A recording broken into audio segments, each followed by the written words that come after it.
Well, I haven't done any video today. I'm taking a step back from recording on the woodshed today.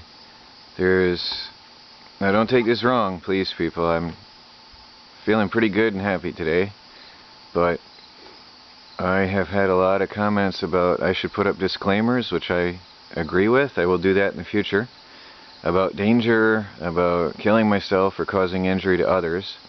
Therefore, the construction of the woodshed will no longer be shown. Please don't take this wrong. It made perfect sense what some people said. I'm not doing things properly.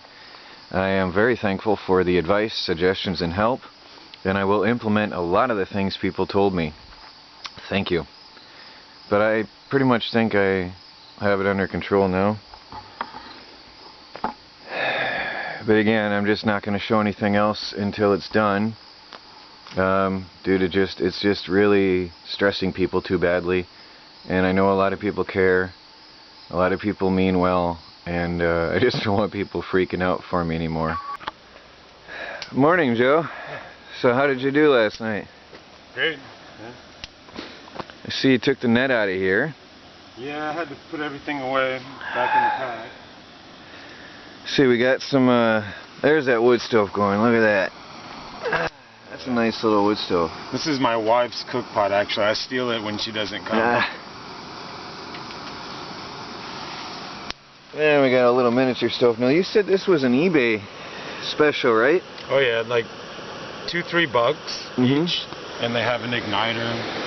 That's a nice little thing. I think I'll end up getting one. Yeah, you can search for them. They come in an orange plastic box. That's the giveaway that it's this stove. Okay, I'll have a look for that. That's great. Yeah, eBay China, they subsidize the shipping. So yeah, I know. That's not fair exactly how that works. Cheaper from China than the United States. I know. Yeah, I'm not complaining. Yeah, I know. I take advantage of it myself, I have to say. Some people get upset about that, but, you know, poor man's got to do what a poor man's got to do. Yeah, exactly. Nice one, heat coming out there. To buy the fancy one. So. Yeah, and this one you say works pretty good, huh? I've used it for years. That's convinced me then. I didn't buy it because of the $3 price. Exactly. It's a picnic stove or something. Yeah, I've seen them. I've looked at them for years. And you see, I mean, these are the regular stove canisters, Snow Peak MSR, you know, it's their same stove. Well, I had to go and check on my own coffee in the inside. It looks like you're hooked up for breakfast here. Oh, yeah. So Joe has made us some breakfast. Oh, pull that pan up again? Hmm? Oh, it just went out. Oh, it was flaming nicely a minute ago. Oh, well. I'll get it going in a second. Oh, those are done anyway. No, that's one of those homemade alcohol stoves, right? Yep. All right, made out of a design there. Yeah. This is kind of like a penny stove, obviously, with a penny on it. Yeah. All right, well, let's dig in, huh? Exactly. It takes a second to prime. This is how a professional hiker. This is my setup for a group of 8. You know. Like, I usually use the little titanium pots and stuff, but right. When I have a big group out... So that's really flaming. Yeah. I've never actually messed with one of these. I can't believe the size of the flame. And the reason the flame is orange is because I put a pinch of salt inside of the cooker. Why? Otherwise, you can't see it in the daytime. Oh, interesting. And then that's the way it works. Okay, look at the flame coming out of that thing. And then it'll calm down once the fuel level goes down. All right. But it's self-pressurizing. Just the little penny holds the fill hole. Okay. You know. That's amazing. That's a lot of fire out of that thing. Now, how long will that burn? 10 minutes, something like that. Okay. Enough to boil? Enough to boil water and then some. Or I actually cooked all the pancakes on one fill. All right. Wow. And I refilled it twice because I was using it for the hash browns at first. Okay. And then I started doing the double cooker. Nice. Well, it's breakfast time. Well, Bill just arrived from Pennsylvania to help me out. Came all the way up on his motorcycle with a chainsaw. So where's this chainsaw? I was wondering how you'd manage to get a chainsaw on a motorcycle. Bar off and you get it in the bag here. I got so many straps on it. Quick, take your nose, get it off. So how long a ride did you have? Well, it would have been 2 hours and 10 minutes if it wasn't for the fog. Then I got lost at the end of the road here. Oh. It was, yeah, landed So about 2 hours. About 2 hours, okay. Scranton, you said, huh? Oh, Scranton, Pennsylvania. Yeah. I know Scranton It's because nice. of the... Nice when you get in out the Pennsylvania roads. Yeah. Pennsylvania's beautiful. Yeah, it's beautiful, but the roads suck. I know Scranton because of The Office. It was my favorite show. Yeah, you know, I never watched one single episode of that show. I loved it till Michael left. Never watched a single episode. Yeah, I got this thing. This thing was going nowhere. I could probably flip the bike and still be on. Yeah. Yeah, I was curious how you'd have it changed. So you got it in the bag there then, huh? Yeah. All right. Well, we're going to do some wood chopping today, finally. I got some help up here. He volunteered himself, said I'll come up with a chainsaw and cut wood. I'm retired, so I can do it. All right. Now, let me shut this down. Oh, wow, it's cozy in here. It's different, right? That's nice. I can't believe a tent can be so warm in cold weather. It always amazes me how much heat a tent can hold. If it were colder, I would actually pitch it where it was snug to the ground. Uh-huh. And you'd have to take off down to your t-shirt inside here. Yeah, we have some drafts right now. And the door open. Yeah, the double door open. Well, this is good. Yep, this is one of my bug out methods, definitely. This is good. And we were talking about knives yesterday. I wanted to talk to you because I've had a lot of controversy on my website, or my videos about knives. I like the 4-man survival knife, but I also have my Leatherman for everyday use that never leaves my side. Exactly. I have good quality tools, but I also like the poor man's cheap stuff because, honestly, one saved my life one day. One of those cheap little imitation Rambo knives. I fell through the ice one time and had to build a fire, use it to cut firewood, and use the waterproof matches, and it saved my life. So I believe in any knife can save your life. Like I said yesterday, and I've heard a million times, the best survival knife's the one that you have with you. Yeah. And you had that with you. Whether it's a $300 knife or a $30 knife or a $10 knife like you carry. Yeah. Pull it out. That's your $10 knife, and you're in the forest every day. It's mainly, I mean, I was batoning wood all week. It's just the regular Mora. You know, nothing special, $10 all day long. Comes in a plastic sheath, and I keep replacing the knife, and I don't lose the sheath. I lose the knife usually. So I have an expensive sheath with a cheap knife. No, this is, how old is this? Maybe a year and a half. And this was $10? Oh yeah. Really? I'm gonna have to look that up. And you know, you have to grind down a 45-degree edge, like know, that on the back, you know, so it's square. I'll have to look that up. With a 90. But still, that's... You know, so it'll throw a spark from a ferro rod. Oh, I see. You know, otherwise it's got a coating on it and it won't throw a spark. I get you. So the front of the blade I didn't grind off. So right. Oh, that makes a difference. You have to kind of modify the knife so it'll throw a spark. Okay, I didn't know that either. But my crook knife actually throws a spark, no problem. And then the butcher knife, the old hickory I was telling you about for $10 on Amazon, that one throws a spark automatically out of because it's got that nice square edge. Right. See, I'm starting to lean forward. It's getting hot in here now. It is hot, It's getting hot. That means we have to add more fire. Nah. Fuel for the fire. That stove is impressive. I like it. You know, like, I've never slept all night with it going, but I have fallen asleep with it full, woken up at 3 a.m., felt like it, so I loaded it up. Right. Went back to sleep, and then I'll fire it up in the morning to warm up. And cook like you did this morning. Yeah, and I use it to cook sometimes, depends. Well, that's good. There's times that I don't bring any stove at all except that, so I have to use it. Right. But it's usually only boil water cooking. Right.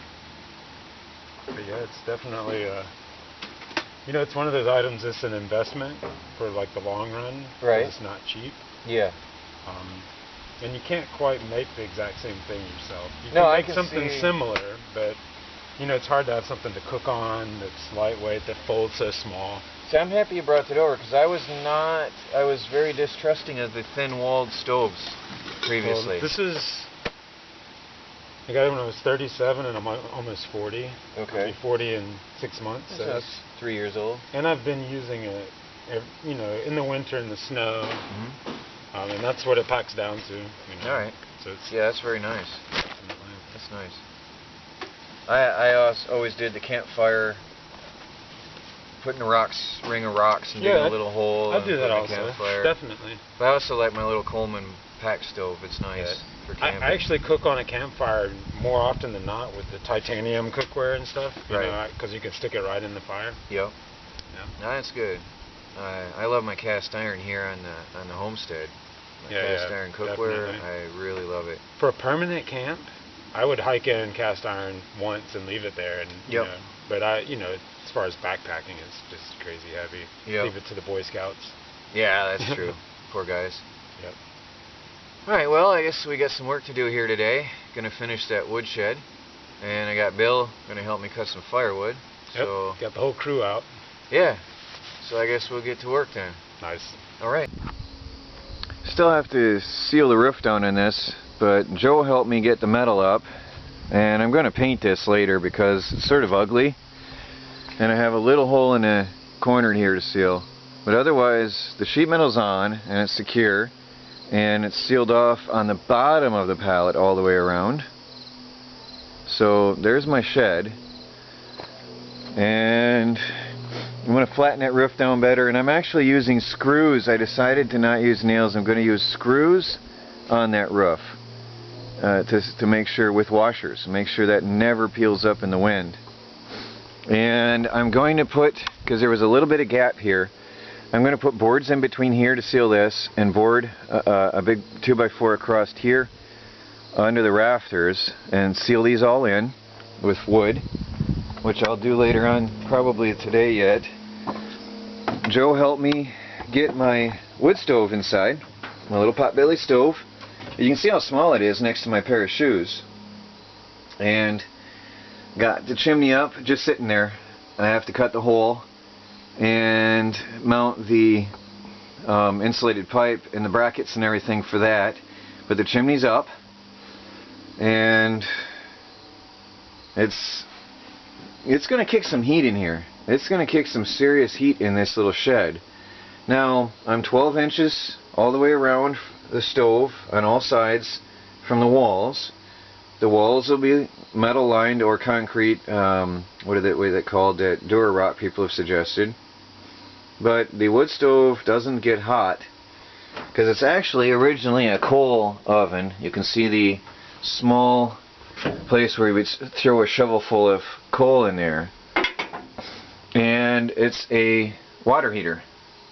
So the fire burns inside a pot inside this pot. So this never gets really hot. And as you saw in my other video, the sofa was this far away from this stove and it never got hot. I could put my hand on it and it was comfortable to the touch. And underneath never gets hot either. So I gotta go and get, I'm gonna try to use, I had run from the 1-inch metal pipe to 1/2-inch PEX in my camper, and I had a lot of restriction and reduction in the flow there. That's bad. I want to try to run 1-inch all the way into the RV to the heater blower inside, and that way I'll have maximum amount of heat exchange. And I think then I won't have the water boiling here as bad as I had before. My problem was that the water was boiling because I couldn't pull the heat out fast enough because of my restricted flow. And I'm going to look for a water pump that has 1-inch connections but can handle hot water. That's going to be the hard part of this whole system.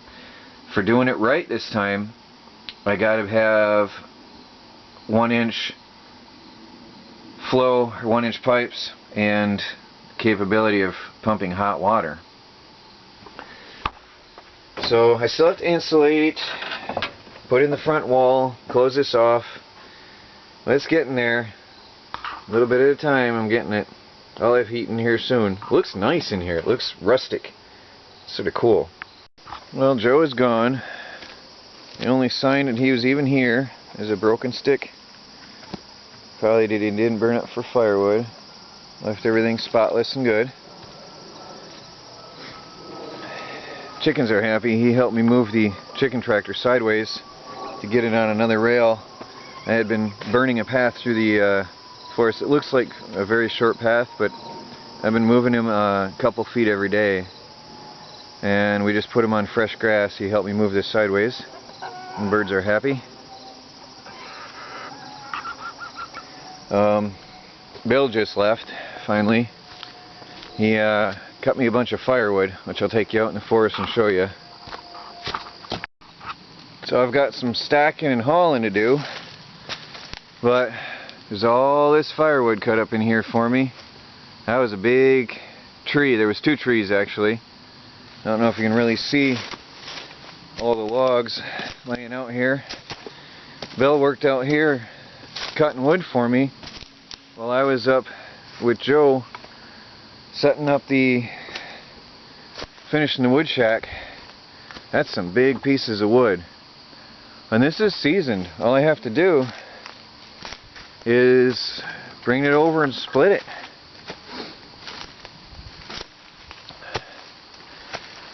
Still got some pieces to cut here. Good thing for me to do later on. That is some big wide pieces of lumber. The size of that under my foot. It's a nice chunk of wood. Really nice piece of wood there. So I'll have to roll up my truck. It's into the forest a ways, but there's an old trail comes up into here.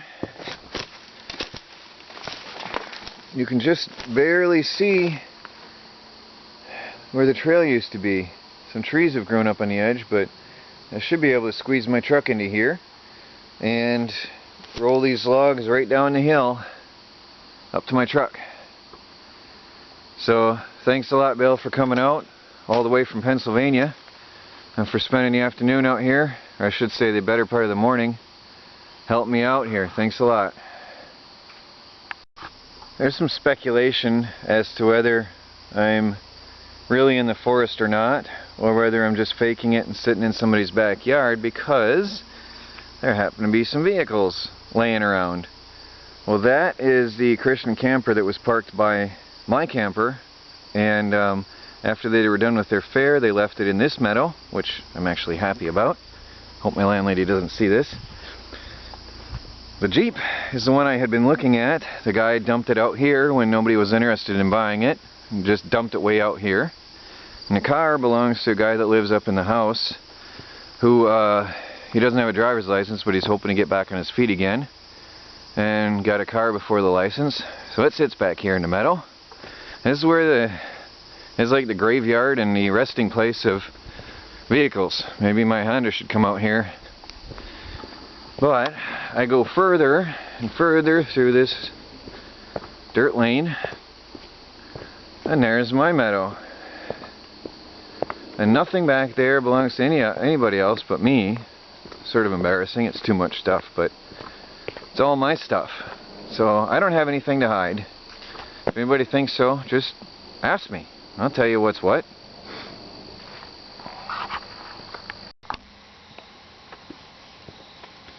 Well, I was going to cut some wood. Got my old chainsaw here going, but I can't keep it. It runs, it idles. Oh. Heavy beast.